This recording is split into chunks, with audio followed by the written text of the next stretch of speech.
இயேசு உங்களை நேசிக்கிறார். இந்த நாள் வேதாகம தியானத்திற்கு உங்களை அன்புடன் அழைக்கிறேன். மனுஷனுக்கு செம்மையாய் தோன்றுகிற வழி உண்டு, அதன் முடிவோ மரண வழிகள். நீதிமொழிகள் 14ஆம் அதிகாரம் 12ஆம் வசனம். ஒரு உயர்ந்த மலையின் சிகரத்தில் ஏறுவதற்கு அநேகர் பயிற்சி பெற்று வந்தனர். மலை ஏறுவோர் அதில் பாதுகாப்புடன் ஏறுவதற்கு உதவியாக தங்களுக்கு வழிகாட்டிகளை நியமித்திருந்தனர். இளைஞன் ஒருவன் அந்த மலையின் சிகரங்களை சென்றடைய வேண்டும் என்று சவாலுடன் ஒரு வழிகாட்டியின் துணையோடு புறப்பட்டான்.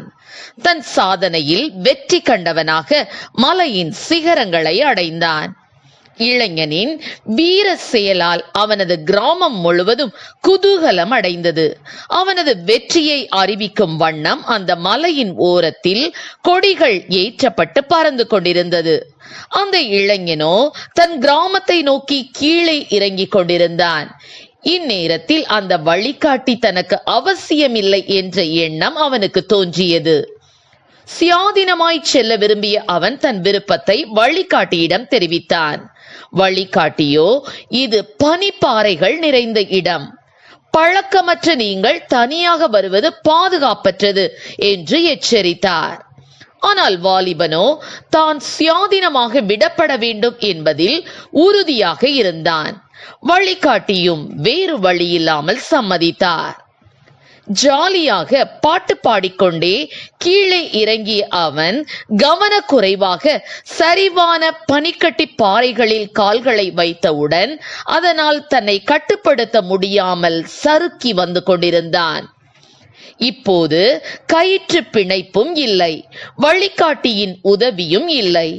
அந்தோ பரிதாபம்! ஒரு சில மணி நேரத்தில் பனிப்பாறையின் மீது அவ்வாலிபனின் உடல் உயிரற்று கிடந்தது. வெற்றியோசை முழங்கிய கிராமம் இப்போது துயரத்தில் மூழ்கியது. ஆம், இவ்வாலிபன் சிகரத்தை தொட விடாமுயற்சி செய்தான்.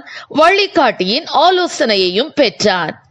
வெற்றியடைய பிறரது உதவியை நாடிய அவன் வெற்றிக்கு பின்னர் பிறரது கண்காணிப்பையும் ஆலோசனையையும் விரும்பவில்லை.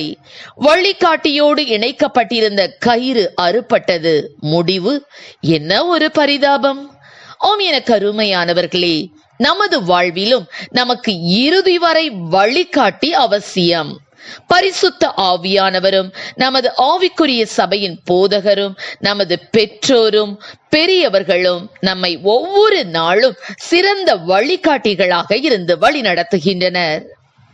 நான் உனக்கு போதித்து நீ நடக்க வேண்டிய வழியை உனக்கு காட்டுவேன், உன்மேல் என் கண்ணை வைத்து உனக்கு ஆலோசனை சொல்லுவேன் என்று கர்த்தர் அருமையான ஆலோசனைகளை நமக்கு கூறி அனுதினமும் நம்மை அதிசயமாய் நடத்துகிறார். ஒவ்வொரு ஞாயிறு ஆராதனையிலும் கர்த்தருடைய ஆலயத்தில் ஆவிக்குரிய போதகர் மூலமாக நமக்கு தேவன் ஆலோசனை தருகிறார். ஆனால் சிலர் ஆவியானவரும் எனக்கு வேண்டாம், ஆவிக்குரிய சபையும் எனக்கு வேண்டாம் என்று விதண்டாவாதம் செய்து கொண்டு தங்களுடைய சுய வழிகளில் நடந்து கொண்டிருக்கிறார்கள். மனுஷனுக்கு செம்மையாய் தோன்றுகிற வழி உண்டு, அதன் முடிவோ மரண வழிகள் என வேதாகமம் நம்மை எச்சரிக்கிறது. ஆரம்பத்தில் கர்த்தரை பிடித்து கொண்டதால் கிடைத்த வெற்றி என்னால் எல்லாம் செய்ய முடியும் என்று சுயத்தை நம்பி செயலாற்றும் போது தோல்வியில் முடிகிறது. உலகத்திற்குரிய வாழ்விலும் ஆவிக்குரிய வாழ்விலும் நாம் பெறும் ஒவ்வொரு வெற்றியும் கர்த்தரால் மாத்திரமே வந்தது என்று அவரையே சார்ந்து கடைசி வரை நம்முடைய வாழ்வின் வழிகாட்டியாக கர்த்தரே இருக்கும் போது நாம் செய்யும் எல்லா காரியங்களும் வெற்றியாகவே முடியும். இறுதி வரை கர்த்தரையே சார்ந்து நிற்போம். கர்த்தர் நம்மை ஆசீர்வதிப்பாராக. ஆமேன். ஜெபம். எங்களை அதிகமாய் நேசித்து நடத்துகிற எங்கள் அன்பின் பரலோக பிதாவே, இந்த நாட்களில் கூட ஒவ்வொரு பிள்ளைகளுக்கும் ஆண்டவரே அப்பா ஸ்தோத்திர ஆண்டவரே, தேவனை சார்ந்து வாழக்கூடிய கிருபைகளை கொடுப்பீராக ராஜா. சுய ஆண்டவரே விருப்பம் ஆண்டவரே ஸ்தோத்திர ஆண்டவரே, சுய இச்சைகளால் இழுப்புண்டு அப்பா ஸ்தோத்திரம் சோதனையில் சிக்கிக் கொள்ளாதபடி அப்பா மாம்சமும் மனமும் விரும்பினதை செய்யாதபடி ஆண்டவரே கர்த்தருடைய திட்டம் சித்தம் என்ன என்பதை உணர்ந்து ஆண்டவரே அதன்படி நடக்கக்கூடிய கிருபைகளை கொடும். ஆசீர்வதியும். இயேசுவின் நாமத்திலே ஜெபிக்கிறோம் நல்ல பிதாவே. ஆமென்.